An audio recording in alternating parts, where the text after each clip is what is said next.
Things have been eerily quiet in the Philadelphia 76ers rumor chamber, but Daryl Morey is never one to see a deal that he does not like, and a new report has surfaced of their interest in current Celtics guard and former Trailblazers standout Anfernee Simons. I do want to highlight exactly what this report stated, whether or not this would make sense for the Sixers, and why I'm ready to put an end to the conversation for adding any more talented guards to this team. Now let's get into everything here. Again, it is nice to have a little bit of a report to get into. It has been very quiet with the exception of the Quentin Grimes impending contract. More or less, the offseason has been done for quite some time for the Philadelphia 76ers. But we do have a new report here that's coming from Sam Amico, who says the 76ers and Nuggets are among the teams that have expressed interest in a possible trade for Anfernee Simons. Now, to reflect on how Simons got here, that he was sent as a part of the package that came in return for Jrue Holiday. Now, the obvious goal of this from Boston's perspective is this was a very clear cap-conscious move. That the focus of the offseason for the Boston Celtics was to cut money directly, and this was a part of a deal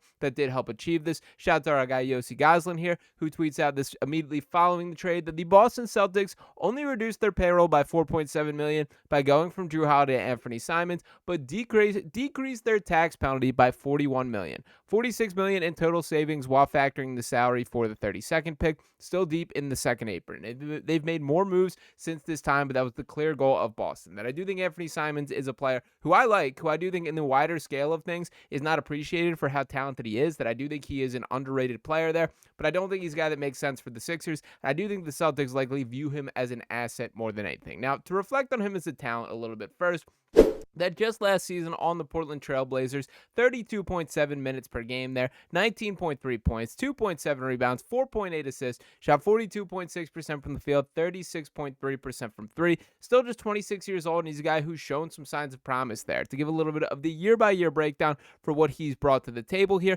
I did want to pull up this statistical breakdown here that you can see kind of a unique track or trajectory to this point, that this was not a guy who spent time in college. He did a season at IMG Academy in his post-high school life. Still earned a chance to get drafted in the first round by the Portland Trail Blazers, but there was a learning curve that came with it. Very limited opportunities in his first and second seasons. Even his third, only 17.3 minutes per game, but then he really broke onto the scene in the 21-22 season there. Averaged 29.5 minutes per game, 17.3 points, 3.9 assists, and the shooting metrics really solid there. 40.5% from beyond the three-point arc on 7.8 three-point attempts per game. Really good efficiency, really good volume, and he's done a nice job for the most part sustaining it. Yes, that is the best rate that he's connected on high volume. He did shoot 42.6% from beyond the arc the year prior on a little bit more reduced, but nonetheless, this is kind of who he is as a player, that he is a guy that is a microwave scorer, can get red hot. You can squint and look at him as sort of a lead the offense guy if you're feeling really optimistic. I do think that's probably punching a bit above his weight class. We want to talk about him playing on a successful team, that I do think there's fair critiques to say about Anfernee Simons directly, that he may not be a guy whose game is most catered toward contributing to winning. And why do I say that exactly? Because I do think he has some shortcomings on the defensive end. I do think that his feel for when to attack, when to shoot, when to create, and all those type of factors there are not quite at the polished version that you would hope to this point. Now, he's still 26. I'm not writing the guy off as a raw individual talent. I'm an Anfernee Simons believer, and I think if he does stick in Boston, he's going to end up being quite effective for that Celtics team this year.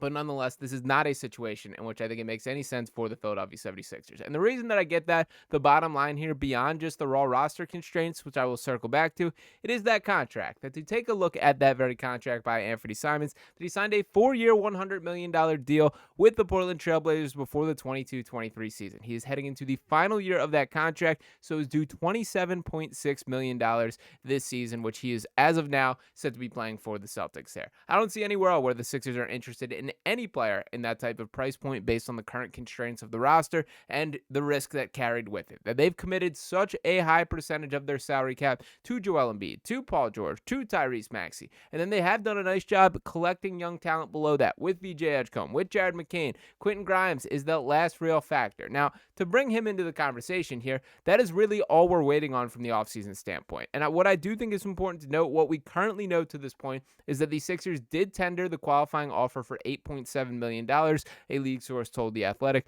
Both sides continue to discuss a new deal. This is going to be a situation that continues to drag out. That this is more or less a debate for Quentin Grimes versus the CBA. That we are at a stage from a salary cap perspective where every dollar means a little more to professional teams. That Daryl Morey is going to be completely cognizant of that, and there's no one that he's bidding against. That the reason that they tendered that qualifying offer is he's a restricted free agent. They can match any offers that is sent the direction of Quentin Grimes, and there is not a team driving up the price point here. That Quentin Grimes is essentially negotiating against nobody here. That there is no favorable offer that he can sort of pull to the table and say, you need to offer me more because of this. The Sixers are just going to sit back, wait, and know that at the end of the day, they're going to offer more money than he can get anywhere else. And even if he were to theoretically want to walk, that I see plenty of the critiques and speculations that he probably does not want to be in Philadelphia long term. There could be some truth to that, but I will also know this is a guy who's on his 4th NBA team to this point.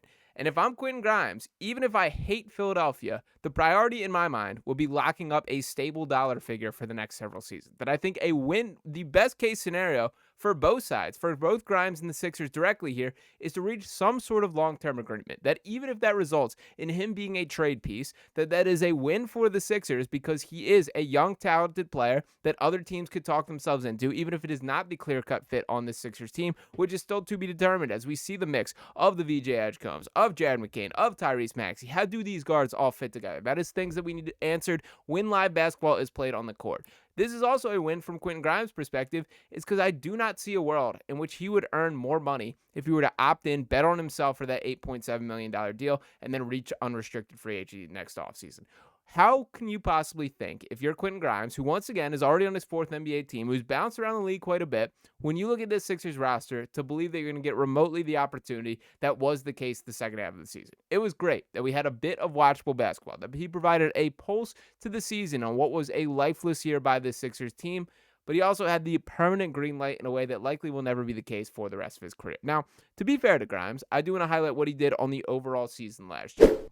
That across his tenure with the Dallas Mavericks and the Sixers there, played 26.8 minutes per game, averaged 14.6 points, 3.0 assists, 4.3 rebounds, shot 38.5% from 3 on some pretty high volume there, still just 25 years old, shot 49% from the corner. Quentin Grimes is a good basketball player, man. Don't get it twisted. I'm not trying to come down on Quentin Grimes, but I do think that the end goal for both of these sides, it's a win-win for them to reach a long-term agreement.